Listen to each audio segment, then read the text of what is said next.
ఈరోజు ఈనాడు ముఖ్యాంశాలు ఒక్కసారి చూద్దాం. ఇజ్రాయెల్ ముప్పేట దాడి, హెజబుల్లా మరో సీనియర్ నేత హతం. గత ప్రభుత్వ తప్పులను సరిదిద్దేలా త్వరలో కొత్త రెవెన్యూ చట్టం. ఈ శాఖ సమర్థ పనితీరుతోనే ప్రభుత్వానికి మంచి పేరు.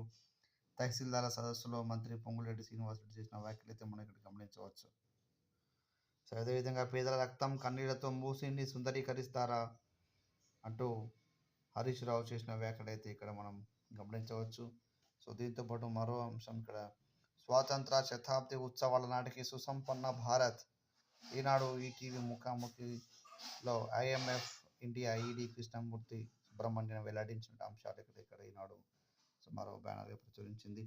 6 కారిడార్లు, 116 కిలోమీటర్లు మెట్రో రెండో దశ ప్రాజెక్ట్. RTCలో త్వరలో 3,000 పోస్టుల భర్తీ. మంత్రి పొన్నం ప్రభాకర్ వెల్లడి. ఈ ఏడాది 1.25 లక్షల కోట్ల